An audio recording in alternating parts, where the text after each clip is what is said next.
News today Tamil நேயர்களுக்கு வணக்கம். நான் லோகநாதன். இன்று நம்மோடு சிறப்பு விருந்தினராக கலந்து கொள்ள இருப்பவர் எலும்பியல் மற்றும் அறுவை சிகிச்சை நிபுணர் தாமோதரன் நம்மோடு இருக்கிறார். அவரிடம் சில கேள்விகளை முன்வைக்கலாம். சார் வணக்கம். வணக்கம் ஐயா. இந்த வீடியோவை பார்ப்பதற்கு முன்னாடி எங்கள் யூடியூப் சேனலை சப்ஸ்கிரைப் பண்ணி எங்கள் வீடியோக்களை தொடர்ந்து பாருங்கள். பிடிச்சிருந்தா உங்கள் ஃப்ரெண்ட்ஸுக்கு ஷேர் பண்ணுங்கள். இன்றைய ஹாட் நியூஸ் அப்படின்னு பார்த்தீங்கன்னா 150 நாட்களில் 150 சர்ஜரி நடந்திருக்கிறது. எங்கே இந்த சர்ஜரி என்பது குறித்து டாக்டரிடம் சில கேள்விகளை முன்வைக்கலாம். இது எப்படி சாத்தியம் சார்? ரொபாட்டிக் மூலயமா அக்யூரேட்டாக ஆப்ரேஷன் முடிஞ்சிருக்குன்னு ஒரு தகவலை தெரிஞ்சிருக்கீங்க. இதனுடைய செயல்பாடு எப்படி இருக்கும்? என்ன மாதிரியான சர்ஜரிலாம் நீங்கள் பண்ணிகிட்ருக்கீங்க? கொஞ்சம் டீட்டெயிலாக சொல்லுங்கள் சார். இந்த மூட்டு மாற்று அறுவை சிகிச்சை முக்கியமா முழங்கால் மூட்டு, இடுப்பு மூட்டு, 2 மூட்டு மாற்று அறுவை சிகிச்சையும் இந்த ரொபாட்டிக் மூலம் பண்ணலாங்க.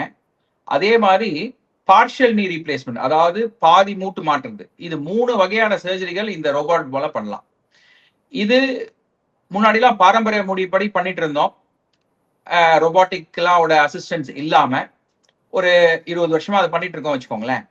இப்போ இந்த ரோபோட் வந்ததுல இருந்து இதுல என்ன சிறப்பு அம்சம்னு பாத்தீங்கன்னா, இந்த ரோபோட் பண்றதுக்கு முன்னாடி பேஷண்ட்டை பார்த்து எக்ஸ்ரே எடுப்போம். எக்ஸ்ரேல தேய்மானம் ஜாஸ்தி இருக்குன்னு வச்சுக்கோங்களேன். அவங்களால நடக்க முடியல, சிம்டம்ஸ் ரொம்ப வலியோட துடிச்சிட்டு இருக்காங்க. கொஞ்சம் அவங்களோட ரொட்டீன் டெய்லி ஆக்டிவிட்டிஸ் சொல்றது, நம்ம அவங்க குளிக்கிறது, ட்ரெஸ் பண்ணிக்கிறது, சமையல் பண்றது, இந்த மாதிரி ஆக்டிவிட்டிஸ் எல்லாம் பண்ண முடியல, தூங்கும் போதும் வலி வருது அப்படின்ற, ரெஸ்ட்ல இருக்கும் போதும் வலி இருக்கு அப்படின்னு சொல்றவங்களுக்கு மூட்டு மாற்று அறுவை சிகிச்சை பண்ணுவோம். முன்னாடிலாம் எக்ஸ்ரே எடுத்துட்டு அதை எக்ஸ்ரே வச்சு அந்த அனுமானத்துல ஆபரேஷன் போட்டு நம்மளே ஓபன் பண்ணி பண்றது தாங்க. இப்போ ரோபோட் வந்ததுனால என்ன பண்ணுவோம்னா, சிடி ஸ்கேன் பண்ணுவோம். இந்த ஆபரேஷன் முன்னாடி சிடி ஸ்கேன் பண்ணும்போது அது நம்ம உடம்புல இருக்கிற அலைன்மெண்ட் என்ன இருக்குன்னு கரெக்டா கண்டுபிடிச்சிருங்க. அதை அந்த சிடி ஸ்கேன் பண்ணி ரோபோட்ல ஃபீட் பண்ணி விட்டுரும். அந்த ரோபோட் ஃபீட் பண்ண உடனே இந்த மூட்டுக்கு இந்த சைஸ் மெட்டல் போடணும், உள்ள பிளாஸ்டிக் எந்த சைஸ் வைக்கணும், இதெல்லாம் கரெக்டா சொல்லிடுங்க. இதை வச்சுக்கிட்டு நம்ம பேஷண்டோட டீட்டெயில்ஸ் வச்சு அந்த என்னென்ன ஸ்கோர் இருக்கு, ஆங்கிள்ஸ் எந்த மாதிரி இருக்கு, நம்மளுக்கு சாட்டிஸ்பாக்டரியா இருக்கா அப்படின்னு பார்த்துட்டு அதை லாக் பண்ணிடுவோம். இப்போ ரோபோட் பண்றதுன்னா, ரோபோட்டிக் சர்ஜரினா ரோபோட் நம்மளுக்கு அசிஸ்ட் தான் பண்றதை ஒழிய ஆப்ரேஷன் பண்றதெல்லாம் டாக்டர் தான். ஓபன் பண்ணி எலும்பை எப்படி கட் எடுக்கணும், இது எல்லாமே பண்றது டாக்டர். இந்த அசிஸ்டட் சர்ஜரி என்னன்னா, இந்த ரோபோட் நம்ம லாக் பண்றோம் இல்லைங்களா, இமேஜஸ் எந்தெந்த ஆங்கிள் கட் பண்ணணும், இதெல்லாம் பிரெசிஷனா கட் பண்ண உதவுங்க. துல்லியமா, அதாவது துல்லியமா கட் பண்ணுவோம். அதனால இம்ப்ளான்ட் அந்த இம்ப்ளான்ட்ன்றது அந்த மெட்டல் அழகா பிளேஸ் பண்றதுக்கு எப்படி நார்மல் ஹியூமன் அனாட்டமில நம்ம உடம்புல என்ன மாதிரி மூட்டு இருக்கும் அதே பொசிஷன்ல அந்த பிளேஸ் பண்ணிடலாம். இதுதான் இதோட துல்லியத்துக்கு காரணமே. அதனாலதான் பெனிஃபிட். மற்ற நம்ம ஹியூமன் எரர் இருக்கும் பாத்தீங்களா, அந்த ஹியூமன் எரர்லாம் அவாய்ட் பண்றதுக்கு இந்த ரோபோட் ரொம்ப உதவுதுங்க. ஆப்ரேஷன் பண்ணிட்டு சடன் ஸ்டேஜில் நாம் ரெஸ்ட் எடுக்கணும். எவ்வளோ காலம் நம்ம ரெஸ்ட் எடுக்கலாம்? இல்லை உடனடியாக நடக்கலாமா, இல்லை செயல்படலாமா, அன்றாட நாட்கள் வேலைகளை செய்யலாமா? இதுல இந்த ரோபோட் மூலியமா பண்ற அட்வான்டேஜ் என்னன்னா, முன்னாடி பாரம்பரிய முறைப்படி பண்ற ஆபரேஷன்ல ரொம்ப, அதாவது இந்த அறுவை சிகிச்சைக்கான ஓபன் பண்ற மெத்தட் ரொம்ப பெருசா ஓபன் பண்ணுவாங்க. இப்போ ரொம்ப சிறுசான இன்சிஷன்லே, அதாவது ஓபன் பண்றது கொஞ்சம் கம்மியா ஓபன் பண்றதுனால டிசெக்ஷன்லாம் கம்மியா இருக்குங்க. அதனால பேஷண்ட்டுக்கு ஆபரேஷன் முடிஞ்சவங்களே இருக்கிற வலி ரொம்ப கிட்டத்தட்ட ஒரு 60-70% குறைவா இருக்குங்க. ஒரு 20-30% தான் வலி இருக்கு. அதனால ரெக்கவரி குயிக்கா இருக்கு, பேஷண்டோட ரெக்கவரி. இந்த ரெக்கவரி குயிக்கா இருக்கிறதுனால அன்னைக்கே பேஷண்ட்டை நிக்க வச்சு நடக்க வச்சிடலாம். பாரம்பரிய மொழிப்படி பண்ணா அதுக்கு மறுநாள் தான் வலி கம்மியாகி அதுக்கப்புறம் தான் அவங்களை நிக்க வச்சு நடக்க வைப்பாங்க ரெஸ்ட் எடுத்துட்டு. இதுனா ஆபரேஷன் பண்ண அன்னைக்கே பேஷண்ட் நிக்க வச்சு நடக்க வச்சிடலாங்க. அதான் இதோட அட்வான்டேஜ் அண்ட் பியூட்டி. அதனால ரெக்கவரி குயிக்கா இருக்கிறதுனால விதின் ஒரு வாரத்துல பாத்தீங்கன்னா பேஷண்ட் அன்றாட ஆக்டிவிட்டி எல்லாம் பண்ண ஆரம்பிச்சிடுறாங்க. ரொம்ப சௌரியமா பண்ண ஆரம்பிச்சிடுறாங்க. ஓகே, இதனுடைய பிளஸ் அப்படின்னா என்ன? இந்த ரொபாட்டிக் மூலமா பண்றதுல என்ன பிளஸ் இருக்கு, என்ன மைனஸ் இருக்கு சார்? அதாவது பிளஸ்ன்னு பார்த்தோம்னு வச்சுக்கோங்களேன், ஒன்னு precision of placing the implant. அதாவதுங்க துல்லியமான நம்ம உடம்புல எப்படி மூட்டு இருக்குதோ அதே பொசிஷன்ல வைக்கிறதுக்கான உதவுதுங்க. அந்த துல்லியமா நம்ம வைக்கிறதுனால தேய்மானங்கள் கம்மியாகுது. இதுவே வந்து இந்த இம்ப்ளான்ட் வச்சோம்னா ஒரு லைஃப் வந்து இந்த இந்த மெட்டலோட உள்ள வைக்கிறதோட லைஃப் வந்து 15 வருஷம் இருக்குன்னு வச்சுக்கோங்களேன். பாரம்பரிய மடிப்போட பண்ணா 15ல இருந்து 20 வருஷம். ஆனா ரோபோட்ல பண்றது ரொம்ப மிக துல்லியமா வைக்கிறதுனால 25ல இருந்து 30 வருஷம் கூட அந்த இம்ப்ளான்ட் வந்து நீடிக்கும்ன்றாங்க. ஒண்ணு. ரெண்டாவது, ரெக்கவரி ரொம்ப குயிக்குங்க. ஆபரேஷன் பண்ண உடனே விதின் 1 டே அவங்க வந்து எழுந்து நடக்க ஆரம்பிச்சிடுறாங்க, படிக்கட்டு ஏற ஆரம்பிச்சிடுறாங்க.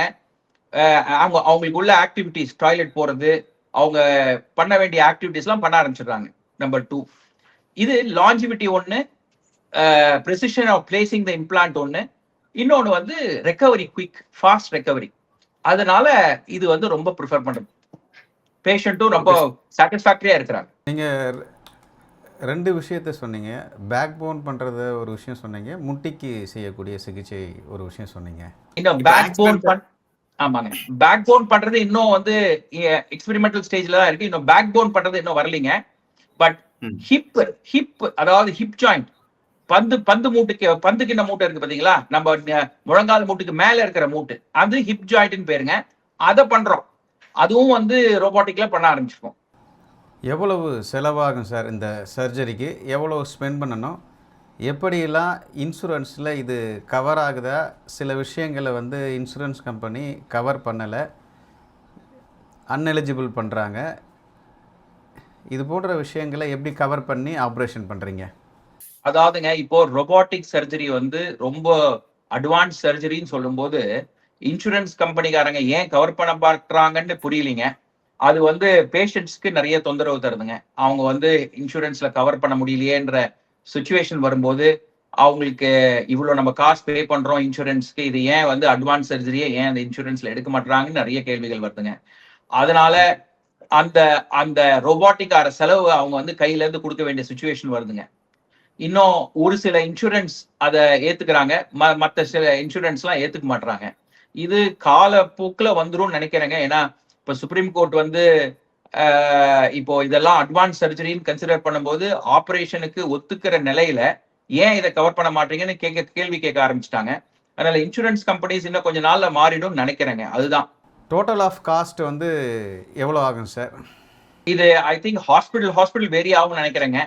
இப்போ எல்லா மீடியாக்கர் ஹாஸ்பிட்டல்ஸ்ல பாத்தீங்கன்னா ரஃப்லி 2.5 to 3 lakhs ஆயிடுங்க இந்த சர்ஜரி பண்றதுக்கு. முக்கியமான ஒரு கேள்வி இருக்கு சார். ஹியூமன் எரர் ஏற்படுத்துவதற்கு வாய்ப்பு இருக்குதுன்னு நீங்களே சொன்னீங்க. மிஷின்ஸ் வந்து எரர் ஆகிறதுக்கு வாய்ப்பு இருக்கா? எந்த அளவுக்கு நம்பகத்தன்மையோட இந்த சர்ஜரியை ஏற்று செய்ய முடியும்? அதாவது இப்போ ஹியூமன் எரர் இருந்து இப்ப நம்ம பாரம்பரிய முறைப்படி பண்ண வச்சுக்கோங்களேன், பின்னாடி வந்து அதாவது எல்லா ஆபரேஷனும் வந்து காம்ப்ளிகேஷன் இல்லாம, அதாவது நம்ம கன்சென்ட் வாங்கும்போது அதோட பிளஸஸ் அண்ட் மைனஸ் சொல்லி தான் வாங்குவோங்க கன்சென்ட், இந்த மாதிரி இப்போ வாய்ப்புகள் இருக்குன்றது. ஆனால் நம்ம ஆபரேஷன் பண்ணும்போது பேஷண்ட்டுக்கு ரொம்ப கேர்ஃபுல், அட்மோஸ்ட் கேர் எடுத்து தான் பண்ணுவோம், எந்த பாதிப்பும் ஏற்படக்கூடாதுன்ட்டு. அதே மீறி சில சமயத்துல வந்து ரத்த குழாய்கள், நரம்புகள் வந்து கட்டாறதுக்கு வாய்ப்புகள் இருந்ததுங்க பாரம்பரிய முறைப்படி. ஆனா இந்த ரோபோட்டிக் முறைப்படி பண்ற போது அதை முற்றிலும் தவிர்த்தலாங்க. ஏன்னா இதுல வந்து இந்த ரோபோட்ல என்ன ஒரு பெரிய அட்வான்டேஜ் என்னன்னா, இந்த ஹாப்டிக் பவுண்டரி அப்படின்னு ஒரு பவுண்டரி இருக்குதுங்க. அந்த ஹாப்டிக் பவுண்டரின்றது வந்து எலும்பு, நம்ம கட் பண்றது எலும்பை தான் கட் பண்ணுவோம் ஆபரேஷன் போது. அந்த எலும்பை கட் பண்றதோட அந்த பவுண்டரி தடுத்துருங்க. அதுக்கு மீறி பின்னாடி இருக்கிற ரத்த குழாயோ நரம்புகளோ கட் ஆகாம இருக்கிறதுக்கான வாய்ப்புகள் ரொம்ப அதிகம் இதுல. ஆனா பாரம்பரிய முறைப்படி பண்ணும்போது நம்ம கண்ட்ரோல்ல தாங்க இருக்கு. நம்ம அதை கட் பண்ற சா வந்து கொஞ்சம் கூட மிஸ் ஆச்சுன்னா பின்னாடி இருக்கிற ஸ்ட்ரக்சர்ல கட் ஆயிடுங்க. ஆனா இந்த ரோபோட்ல இருக்கிற துல்லியமே அதுதாங்க. ஹாப்டிக் பவுண்டரி வந்து நம்மள பிரிவென்ட் பண்ணிடுங்க, அந்த ரத்த குழாய், ரத்த நாளங்களையோ இல்ல நரம்புகளையோ கட் ஆகாம இருக்கிறதுக்கு. அதனால இது பெரிய அட்வான்டேஜ். நம்மளுக்கு வந்து சர்ஜன்ஸ்க்கும் ரொம்ப யூஸ்ஃபுல்லான டூலுங்க இது. ரொம்ப இது மகிழ்ச்சிக்கு தரக்கூடிய விஷயமே இதுதாங்க. அதுல எந்த பாதிப்பு ஏற்படாம நம்மளுக்கு வந்து காப்பாத்தி கொடுத்துருங்க இந்த ரோபோ. இல்ல அதை மீறி உங்களுக்கு வந்து இதுல வந்து சைடு எஃபெக்ட்னு பாத்தீங்கன்னா, சம்டைம்ஸ் ரோபோட்ஸ் நம்மளுக்கு காமிக்கிற இது செயலிழந்து போறதுக்கு வாய்ப்புகள் இருக்குங்க. அதாவது அந்த நம்பர்ஸ் மாறத்துக்கு வாய்ப்பு இருக்குங்க. ஆனா ஒன்ஸ் லாக் பண்ணிட்டோம்னா மாறாதுங்க. அதாவது ஒரே பிரச்சனைனா எலக்ட்ரிசிட்டி நின்று போச்சுன்னா ஒரு ஃபியூ மினிட்ஸ் வெயிட் பண்ணி நம்ம திருப்பி எலக்ட்ரிசிட்டி வந்தோடனே அந்த ரீடிங்ஸ் எல்லாம் திருப்பி வந்துடும். என்ன இருந்தாலும் கண்ட்ரோல் ஆபரேஷன் வந்து ஆபரேஷனோட கண்ட்ரோல் சர்ஜன் கிட்ட தாங்க இருக்கு. அதனால பேஷண்ட்டுக்கு எந்த பாதிப்பும் வராம அதை நம்ம காப்பாத்திடலாம். ஒரு பிரச்சனை இல்லைங்க. ஓகே சார், புரியுது சார். ஏன்னா மெஷின் கட் பண்றது இல்லைங்க. மெஷின் கட் பண்றது இல்லைங்க. நம்மளுக்கு வந்து அசிஸ்ட் தான் பண்றது ஒழிய கட் பண்றதெல்லாம் நம்ம தான். ஹியூமன் எரரோ அல்லது மிஷினோட எரரோ நடைபெற்றால் அந்த பேஷண்ட்டுக்கு யார் பொறுப்பேற்றுக் கொள்வது? சட்டன் ஹாஸ்பிட்டலார் அந்த டாக்டர் பொறுப்பேற்றுக் கொள்வார்களா? இது வந்து அந்த மாதிரி ஒரு சூழ்நிலை வந்ததுன்னா both management and as well as the doctor தாங்க இந்த இதை பொறுப்பு ஏற்றுக்கணும். அதாவது இந்த சைடு எஃபெக்ட்ஸ்லாம் வரத்துக்கு வாய்ப்புகள் இருக்குன்னு நம்ம வந்து சொல்லிதான் ஆபரேஷன் பண்ணோம். எந்த ஆபரேஷன்னாலும் பிளஸஸ் அண்ட் மைனஸ் இருக்குங்க. அது நம்ம வந்து இது பண்ண முடியாதுங்க. ஆனா அதையும் மீறி எந்த காம்ப்ளிகேஷனும் வராம இருக்கணும் தான் அந்த எண்ணத்தோட தான் எல்லா ஆபரேஷனும் பண்ணுவோம்.